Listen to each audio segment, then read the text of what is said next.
house.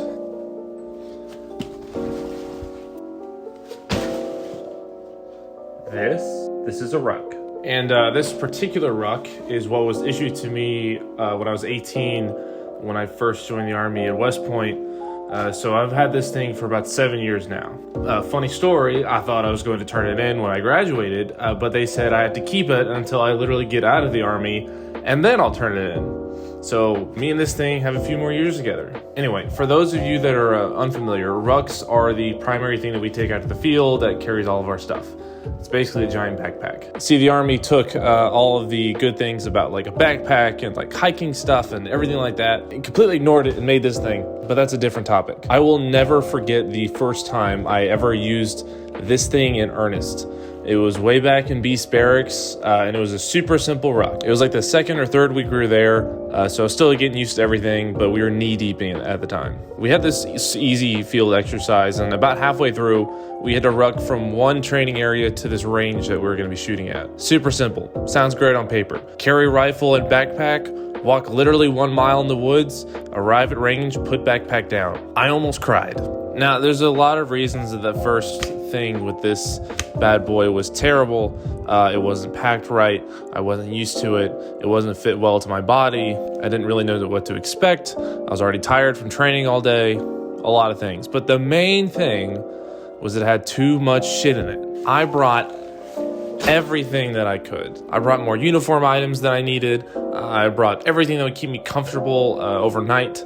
I'm even sure I brought some extra snacks that I smuggled out of the mess hall. Everything I could fit into there that I wanted, I brought. I was so concerned with just bringing as much as I could, didn't really think about the consequences on the backside. And I'm really, really glad that no one corrected me or gave me any advice going into it, because I learned a very important lesson. See, I learned that just because I could fit one more thing into this bad boy, doesn't mean I needed to.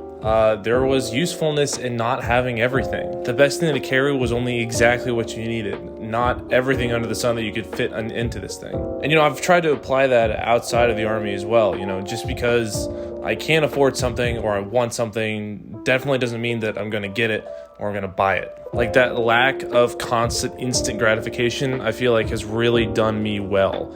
And just being able to relax more and to not be so stressed out over things. Just not having to give in to every impulse I have and having the discipline to not spend money constantly as if it was burning a hole in my pocket. And I think it's just a trap that so many people get into. Oh, and before I go further, I feel like I should clarify, I'm good at rucking now. In fact, last Memorial Weekend, I did a 48-mile and 48-hour ruck. It went fine, but the chafing, I still have nightmares about how bad it was. Now, not only has the Army made me ruck a lot, but it's made me move a lot. Whether it was into a different room every single semester when I was in school, or to an entirely new house every 2 years since I've commissioned. And I hate moving. I hate moving with such an incredible passion that words cannot describe it. But what that means is that every time I buy something or I get something new or something's gifted to me, that's one more thing I'm gonna have to carry around with me until I eventually decide to get rid of it. One more thing I have to find a place for in a box in the back of a U-Haul to pack and then to unpack and then to lose and to fix it and to break it and to drop it, and any myriad of things that happen with all the just random stuff that you just pile up over the years. It's so much easier for me to just not even have any of that stuff to begin with. Like, I love throwing stuff away. I love getting rid of things that I don't use anymore, because I know it's like one more thing I'll never have to worry about ever again. Now, not only has the Army made me ruck and move a lot, but it's made me spend weeks and weeks and weeks on end just sitting in the woods, carrying a ruck around, getting rained on, sleeping in the dirt, no tent, nothing, just the most Spartan existence you can really get away with. I didn't have my phone, I might have had a book with me, and I had food and water. That was about it. Did it suck? Depending on the weather, it goes from not bad to I want to die. But at the same time, I can tell it's incredibly beneficial to me.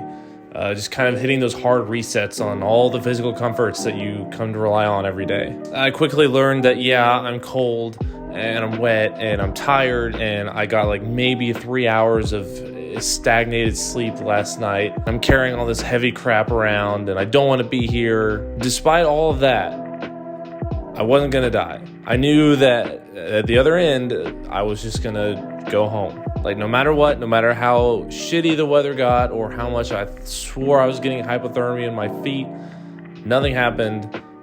It always got better. And when you're in those situations, it really makes you just appreciate every little thing that does happen. So a few minutes of sunshine when you've been rained on for an entire week is amazing. Or a slight breeze in the middle of a Georgia summer after you've been rucking for miles. Those things are amazing, and you just appreciate the hell out of them. You learn to just appreciate those kinds of things, and then when you go home, it's just amazing. After a stint in the field, when I go home, I just sit, and I'm happy. I'm happy just sitting on a couch.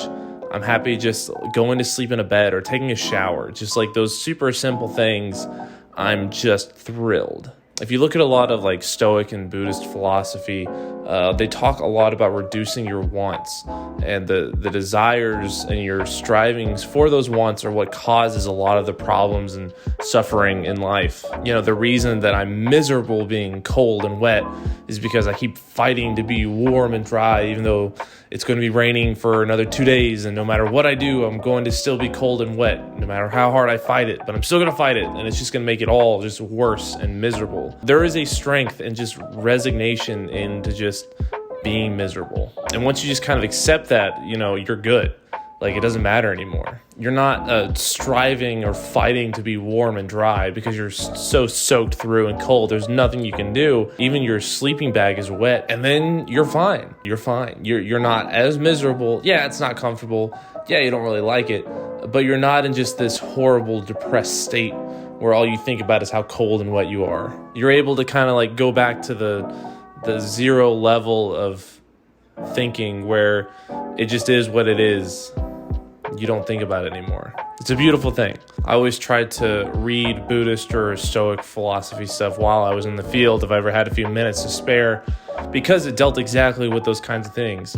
Just being in that state of just happiness, or no matter where you are or what you're doing or what's going on around you, as long as you're good here, regardless of what's going on here, you're good. And it's a practice. It takes time, it takes effort, and it's a deliberate act, but it's definitely doable.